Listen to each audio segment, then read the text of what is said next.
Oh, we're live. Yay. Yay, we're live. Welcome. I'm so excited. Welcome, Patrick. It's really nice to meet you. It's really exciting to meet you. It is my pleasure, and thank you so much, Shalini, for the invitation. I've been following your content now for the last few weeks, and I'm just, I love your writing. I really love your internal message. It really speaks to me because in a society today where people are screaming for more, more, more, you're saying it's enough. And that balance is really an important message to send out there. And I value it. So thank you very much for that. Thank you for saying that. That means a lot to me. And I have been following your content for a while now, and it's very inspiring, motivational, and you always talk about how you live authentically and what it means to live true to yourself. And that message speaks a lot to me. Thank you. Thank you. Thank you. It's my hope, when you get out there and you build a practice in public and you want to establish a line of trust and let people know that I'm also going through my own personal transformation and I speak from that experience. We don't have it figured out, Shalini. No, nobody, and if somebody tells you, "Hey, I've got it all figured out," wonderful, because I don't. And my life is a journey, and every day is something new. And how I choose to go through that life and how I choose to value my own self and the people around me and the energy is really the message that I'm trying to send. So thank you so much for that. Absolutely. And it's really important you said that you haven't figured it out yet, because most people think that we have we have everything figured out because we have, I don't know, a job, a life. Nobody has life figured out. We're all winging it. We're all taking it each day at a time. So I think it's really important to see not just the success stories, but the struggles, the behind Yes, all that is important, because when we share our struggles, other people feel seen, heard, and maybe they will take another step. And together as a community, we're stronger, we're better. And isn't that yes, all about just building a absolutely. community and living true to ourselves? Yes, very much so. And I think that they see themselves in the struggles of other people. And as a coach, for me, I want to be authentic and to be transparent and to be real. Now, that's sometimes really difficult to do in just the written word. That's why I think going live, kind of connects. It'll connect my readers to me and your readers to you. And so these are great opportunities, I think, to share a message and to hear what our subscribers are all saying. So yeah, absolutely. Thank you. It's really important message. So let's talk a little bit about yourself and what you do. Can you give us a brief background on what you do? What's important to you? Absolutely. Well, I've been a registered nurse for over 25 years. And I've worked in a lot of different clinical situations, whether it's been critical care, post open heart, medical and surgical. I've also done a lot of leadership.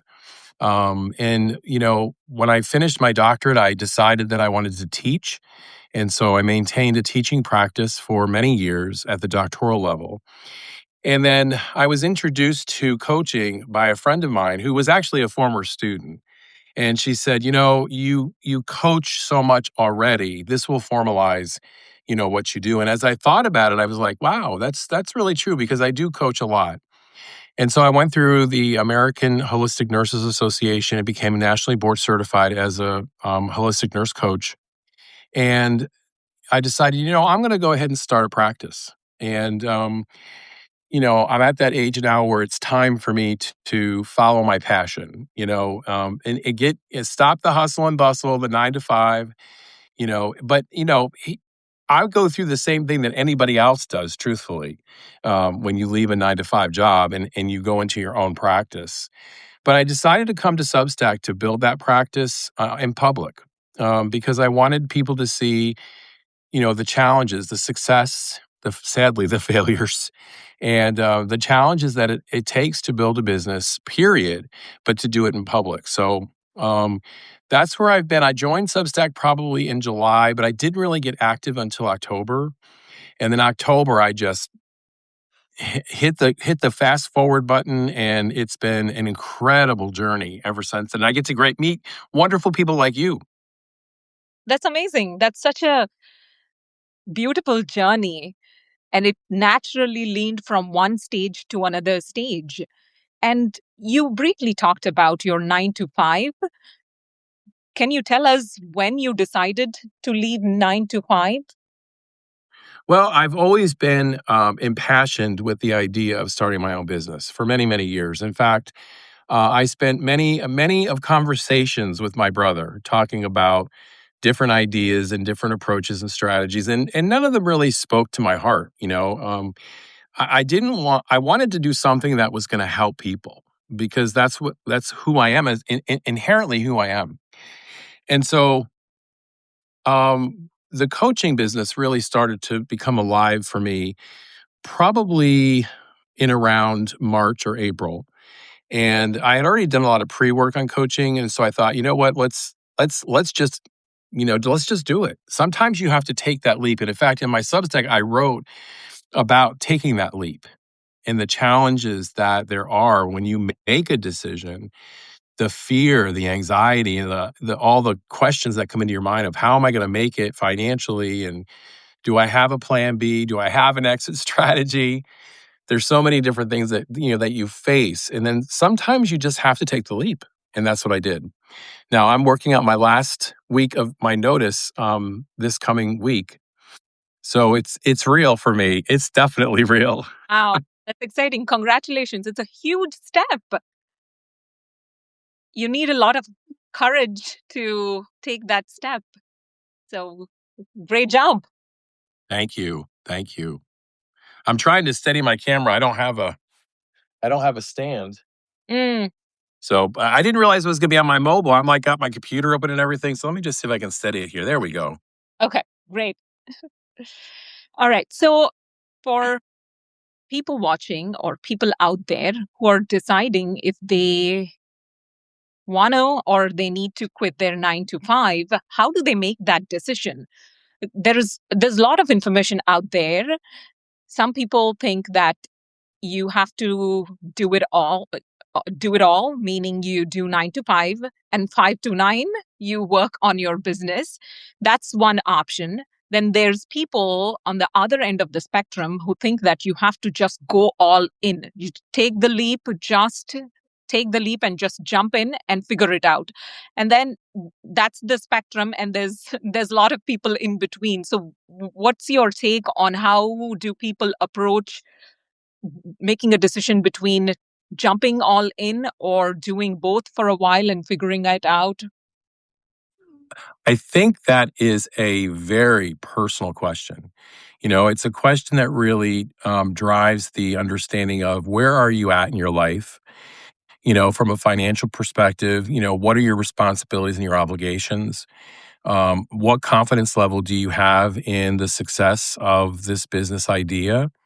I know a lot of people, for example, who have high financial obligations like children and house payments and different things where the 9 to 5 is probably something that's going to stay in their future for a while, and then the 5 to 9 becomes the approach until they have a proof of concept or certainly are starting to generate dollars. We have to be real, Shalini. The financially, people have to be able to live. And while we have a dream to be independent and for that freedom, we also have to be practical as people. How am I going to pay the mortgage, or how am I going to pay the rent? How am I going to make that car payment? And sometimes, despite the fact that we want to do it today, sometimes we have to wait until that proof of concept is there and we're generating money so that we can survive. And I mean, if you have a nice little nest egg and you can go 4, 5, 6 months, and to prove that you can make this business happen, that's great. But that's very personal. And for me, I've spent my whole career looking at the thing. And did I find it? Probably not. But I'm at a stage in my life where I'm prepared and I'm ready, and I took that leap because of that. Now, I'm going to be very honest with you. If you read my content, you know I talk about the fact that I'm a risk taker. I've always been a risk taker. I'm a restless spirit.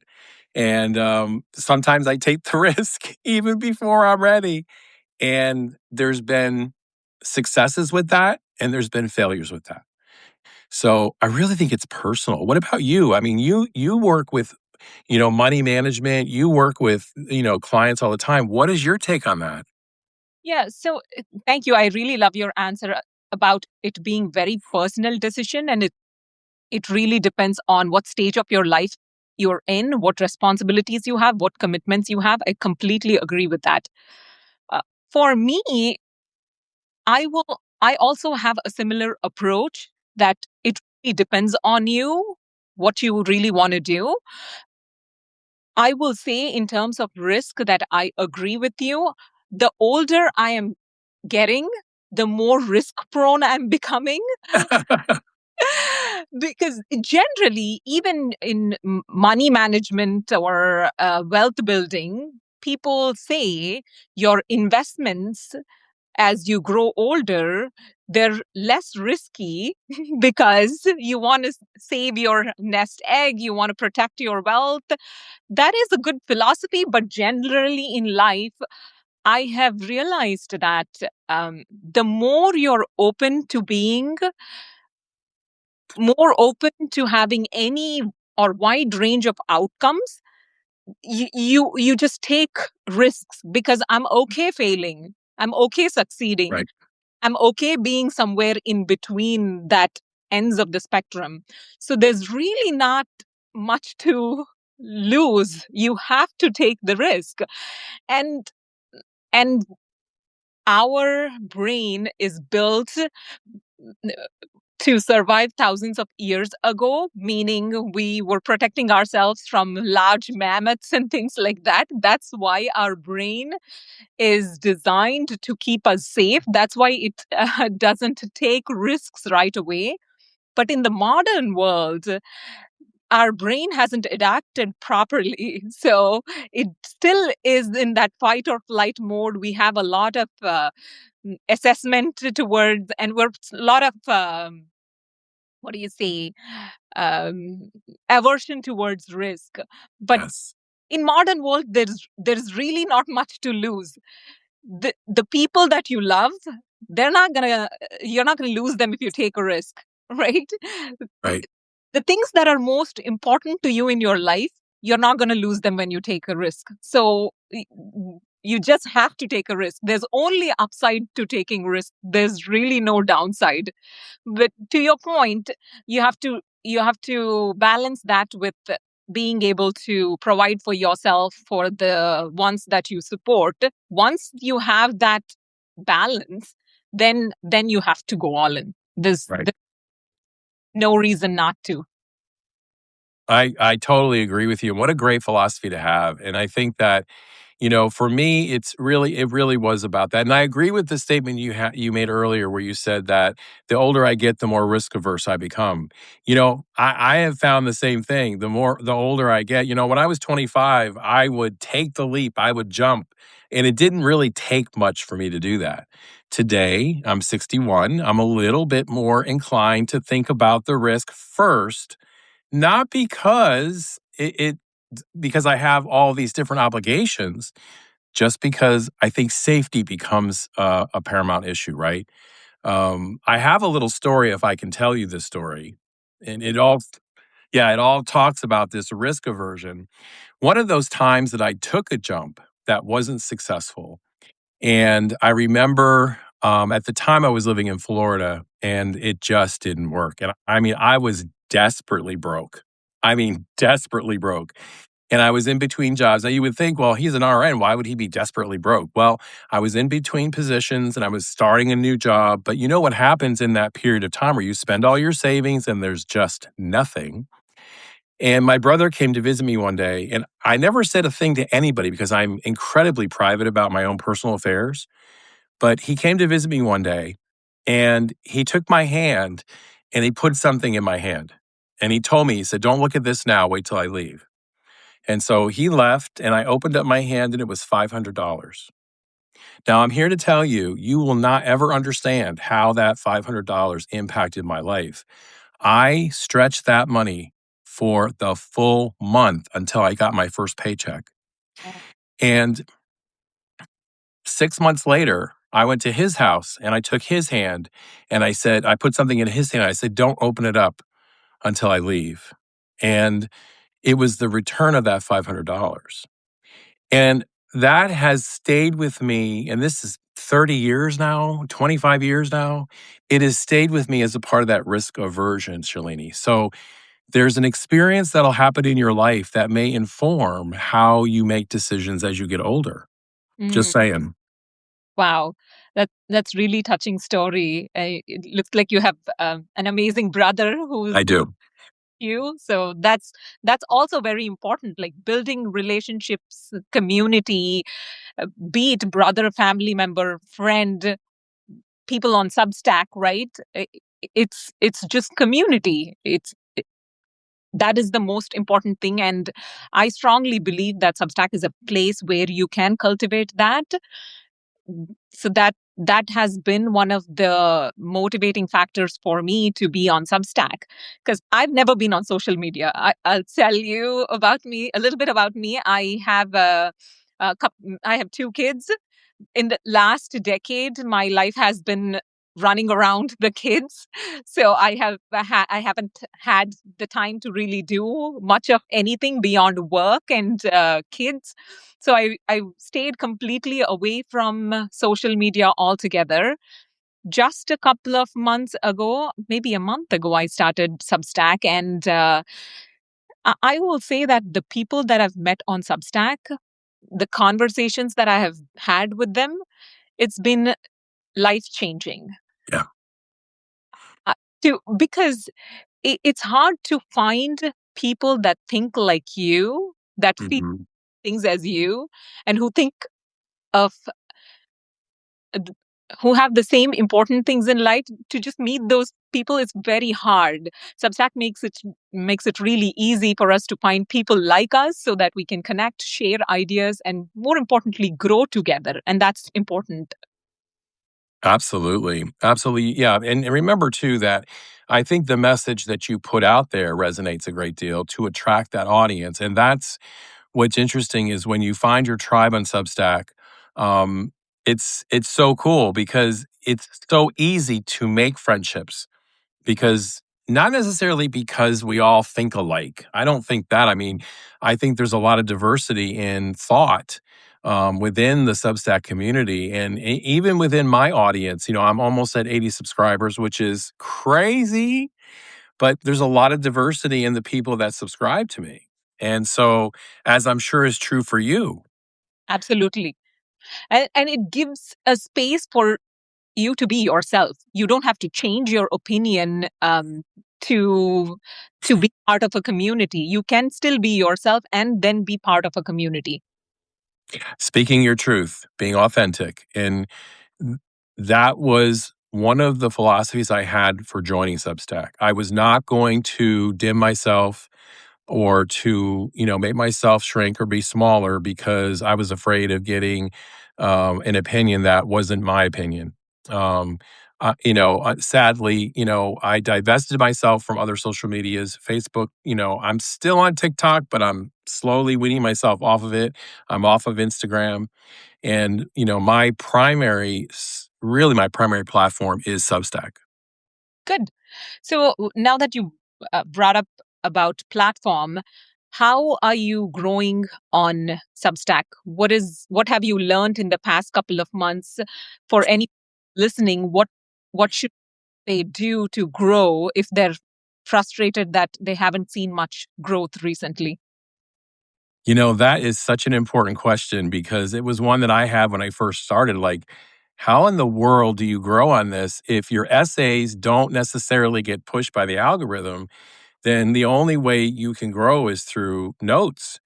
But then I realized something different, and this is where last week I really took the position of every note that speaks to me, I'm going to restack. because I'm finding that a lot of people don't restack. So I started restacking every note that spoke to me. If I'm going to give you a like, I'm going to restack your note. And then I started reaching out and DMing people who wrote something that resonated with me or moved me in some way. And I met some incredible people. And the next thing I know, I'm starting to get likes as well and restacks as well. And I think it wasn't necessarily because I was doing those things. I think it really was the connection Mm. and, reaching out to people and just, letting them know their message was important to me because a lot of times people don't do that. And also, I post routinely in notes. And while I think that that's good, I think when you're young on the platform or new on the platform, your notes kind of go into the void a little bit unless you have a group of people who read them, like them, and restack them. And I've found that little community. I have a couple of people that, follow me religiously, will like my notes and restack them. I've got, let's see, Aquil from Cash to Content. I've got Vivek, the solopreneur. I've got Tim. Tim, I don't remember your last name. I think you're on the call. Tim Chesley. Yeah, Yeah, yeah. he's amazing. And now you and a few others that I may have forgotten to mention. What about you? How are you growing? Because you've got more subscribers than me. Well, uh, I will say I have to agree with everything that you've said. I disclaimer, I didn't start Substack with growth or anything like that in mind. Mhm. Just wanted to write. I love to read. I love to write. And I was like, okay, I'm just gonna read and I'm just gonna write. That organically happened. Like people started liking and restacking the notes, and it just happened that I crossed 100 subscribers, and that means a lot to me. Thank you to Yes. everybody, Tim, Vinayak, Charles, Akhil. All of you guys are amazing. Um, so yeah, in terms of growth on Substack, I have just growth on Substack isn't anything different from growth in life. Right.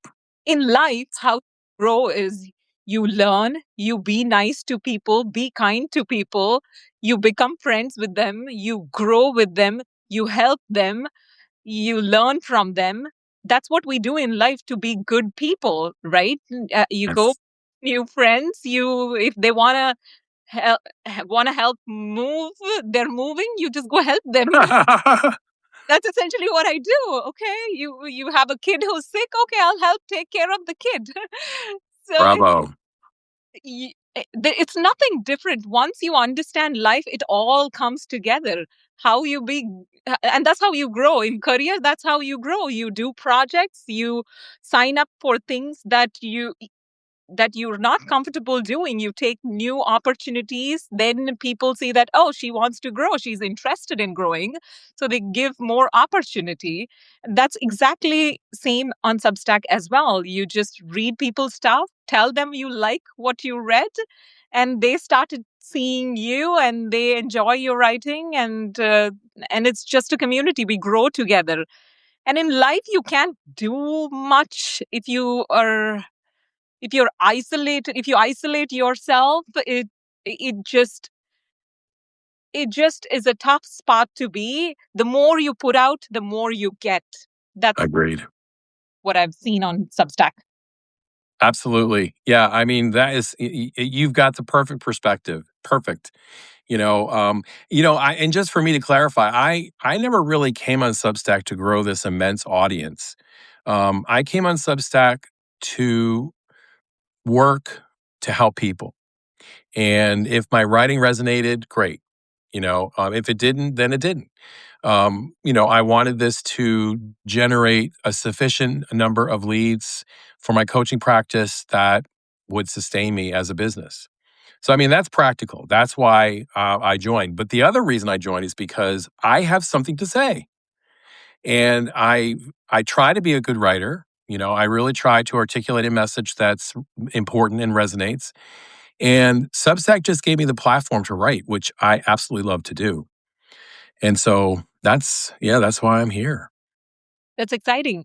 So how's your business doing? How's it growing? How's Substack helping you? It's so funny you asked that because I tell my son he gets a Substack update from me every day. You know, he's like, "Okay, Dad, how many subscribers and how many followers?" And I just think this organic growth is fascinating. I'm like loving it. And I'm thinking to myself, "Wow, I guess I do have something to say," you know? And so I mean it's in terms of the business, it's fine because it's helping me reach people that I may have otherwise not be able to reach. My coaching practice is all virtual.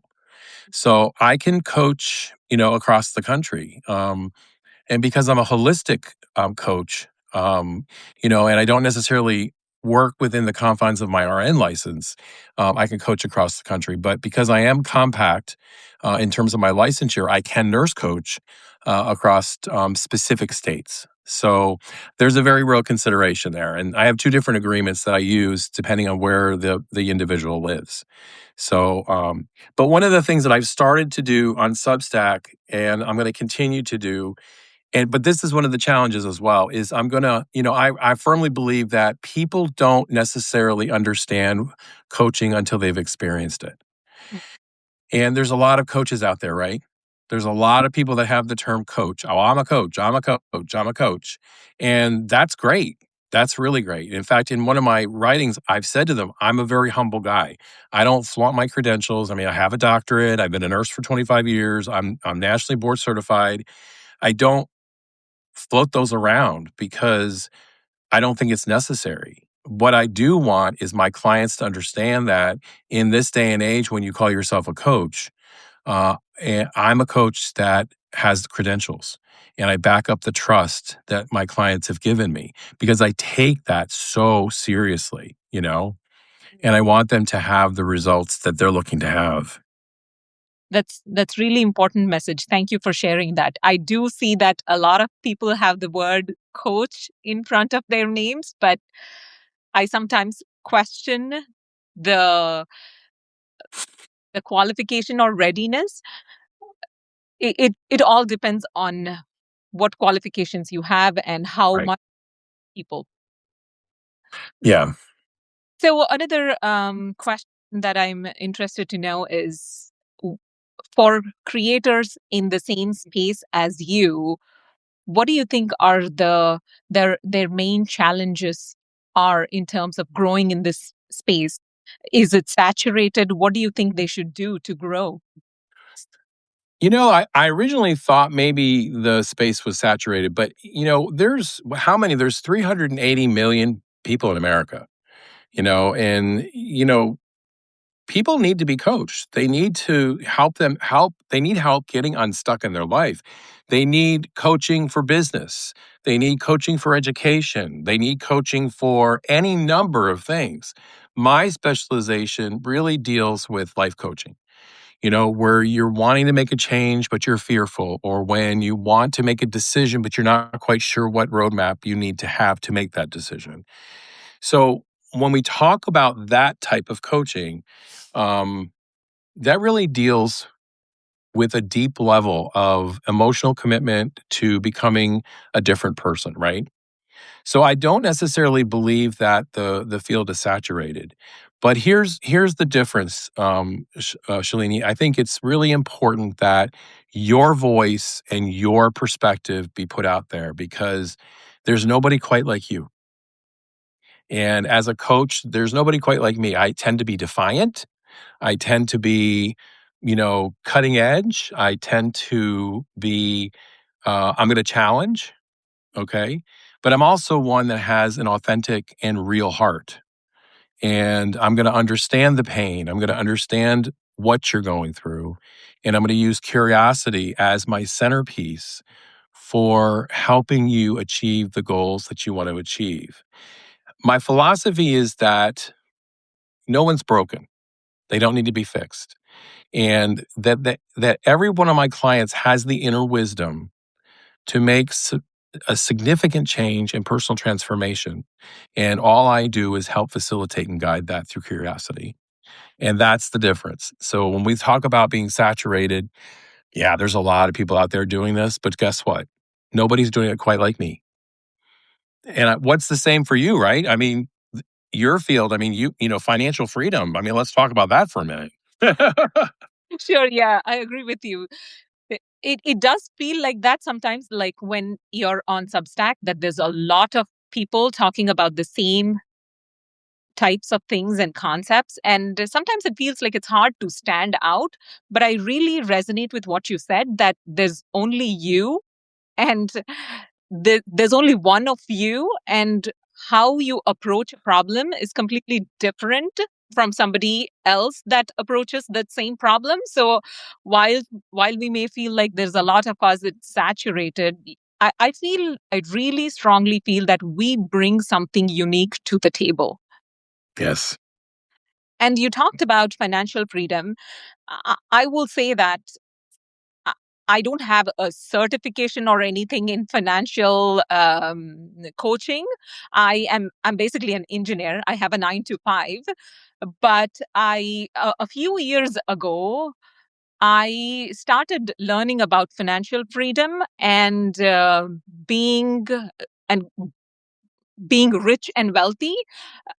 Rich and wealthy meaning just a rich life, being independent, and not having to think about little things like I I don't know, going to a nice restaurant with a few friends. I don't want to be thinking about things like that. I just want to do those. Shouldn't even be questioned about it. So that's how the financial freedom bug caught up in my mind, and I just started learning about investing, what are the different types of asset classes, and how should people think about money and wealth management.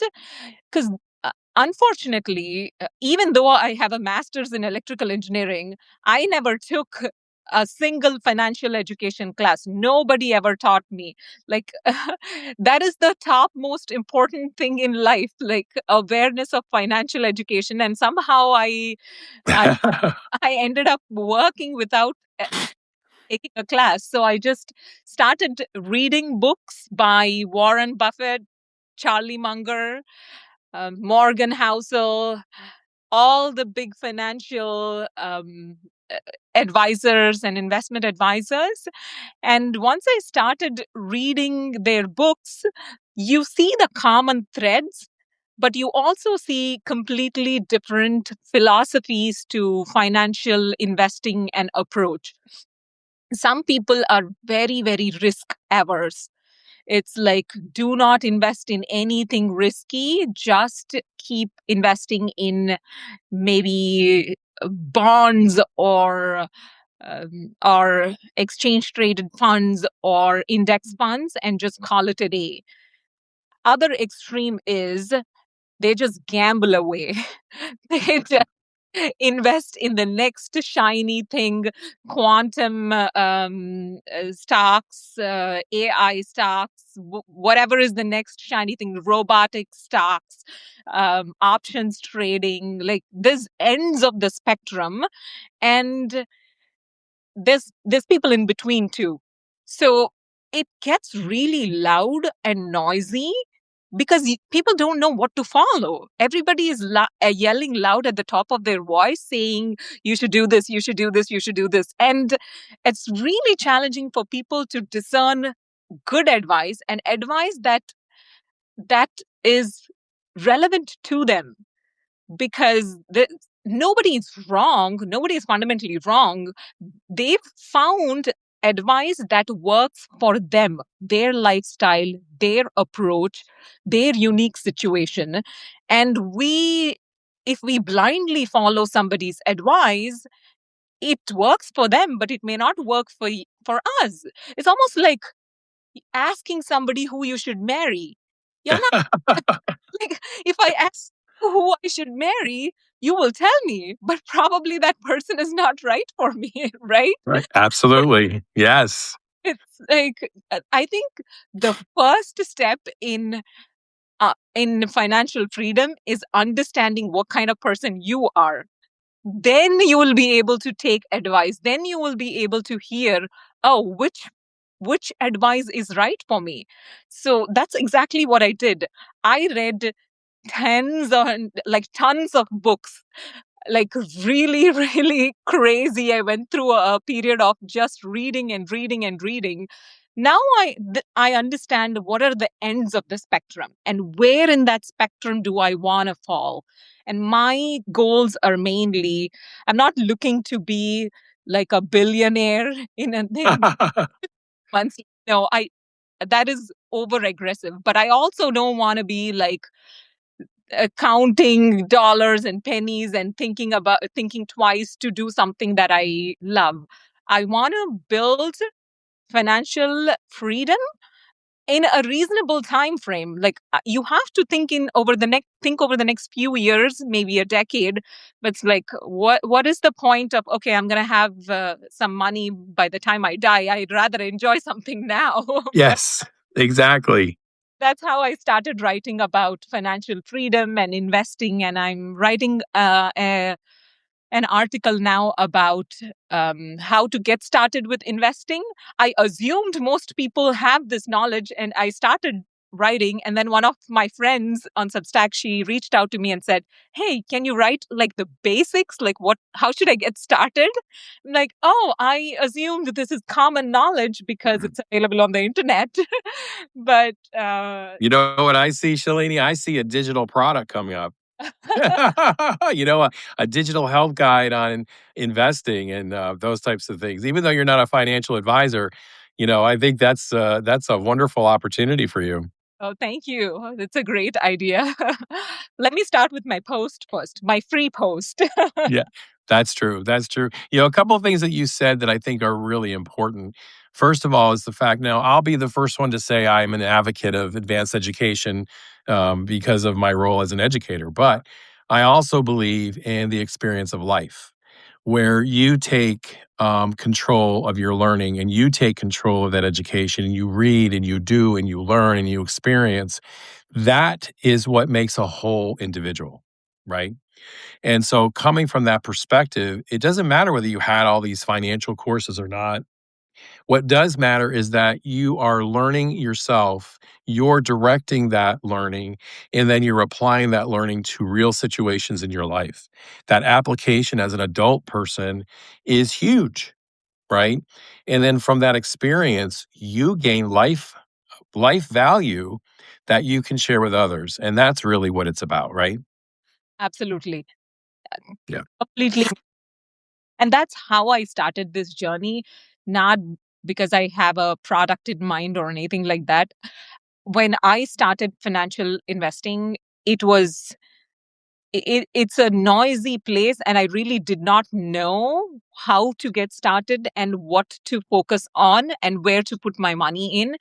And it was isolating. I made some mistakes. I lost some money, unfortunately, but I gained a lot more than I lost. So that's the key. So if I can help somebody make less mistakes and hopefully Yeah. better decisions than I made, then So, journey will be good. So I'm curious, how do people, so do you have a coaching program or do you have a program that helps people? I do not. I just like to do this. I just simply started doing it. Like I said, I didn't have a plan for Substack. I have a full time. I do 8 to 5, and then come back home, raise kids, drive them to classes, and then put them to bed, read and write. So that's essentially what I do. In the little time that I have, I write on Substack, and I don't have a product or anything like that. I just enjoy helping people. So That's great. I just write what I learn. It's interesting because I follow a lot of different people that are all about Substack growth strategies, and in fact, I was thinking the other day, my feed feels like it's more Substack growth strategies than it is, health and wellness, and that's probably my own fault because I'm looking for a strategy to do this or a strategy to do that, and but now more so, I do have a more health and wellness approach in my feed, but the information that I've learned has been huge in terms of, not just doing a coaching business, but also growing with guides that can help people. And not, again, not to make money on it. It's really to help. I mean, yeah, I have to pay the bills. Hello. So I'm going to charge for it. But at the end of the day, it really becomes about how I can help people and how this business strategy that I have works. So Absolutely. That's a great take. Thank you. We have few more minutes. We'll wrap up in 5 minutes. But before we wrap up, I just want to say what people focus on in terms of their health and wellness. How should they approach their life, career, and well-being? I know you're a coach. You've probably thought about this and helped people work through this a lot. So, what should people's approach be to health, wellness, and growth? that's a big subject. Well, here's my counsel, I think, which I think is huge because we live in a very noisy and distracted world right now. And there's lots going on in the world that is zapping people's energy, impacting their mental health, and in some ways, where they feel stuck in their life. And the reality of it is that when I'm in a coaching environment, I see the resilience and the energy people have. Sadly, sometimes they don't see it themselves until, I'm able to share the patterns that are coming up from our conversations or their approaches, But the reality of it is that we have an internal wisdom, an inner wisdom of knowing ourselves and our ability to protect our energy from the craziness of the world and to set reasonable goals that we can achieve. It doesn't have to be, these huge mammoth goals of, I'm going to lose 125 pounds in, the next 6 months. Maybe I'm going to lose 15 pounds in the next month or the next 2 months, or I'm going to eat a diet that is more plant based in the next couple of weeks, or even in the next week. That's what I'm going to do. That's really what it comes down to: small, achievable goals and understanding your own inner resilience and your own inner power because we're pretty powerful. I agree. I feel like we have a lot more power and agency than we let ourselves believe. So I'm glad that you said that. I totally relate to that. And your point about having goals that are reasonable is very important. I do feel that we should overall plan to improve ourselves, but the way you do that is not by being over aggressive, because if you have that goal of losing 25 pounds in the next 6 months, your brain is going to see that as a huge hurdle and it's not even going to start. So that's probably not a great approach. But to your point, if you focus on continuous improvement every single day, that is much more reasonable and manageable. And like you said, I have I used to be overweight, so I've lost a lot of weight, and before I did that, it was incredibly hard to get started because I Right. looked at it as I needed to lose this 65 or 70 pounds. And I just, for the longest time, I could not get started because I did not see how I can get there from here. There's no path. But then I forgot about the goal. I said, just I don't care about the goal. I'm just going to focus on inputs. What's in my control? I can control my diet. I can control my exercise. That's all I can do. And I can be very, very disciplined about it. That's all I did for the longest time. And it took me a while. I think it took me 18 months to lose the weight. In the first 6 months, I felt like I wasn't losing anything, to be honest. Like, okay, I am still what I used to be. But then I realized that when you start doing something, you have to do it in a disciplined way for a very long time before you're going to see any results. And that is, once I realized that, I started focusing on what I can control and stopped worrying too much about the output and Right. results, and everything else took care of itself. Boy, that's a big point. And first of all, congratulations on the 65 or 70 pounds. I mean, that's a Thank, huge accomplishment. So I would celebrate that. Woo, woo. thank The you. the other thing is, and I've talked with my clients about this, it's really all about permissions. You know, we as humans give ourselves permissions to do the things that sometimes we should not do. And and that really is what, makes a big difference.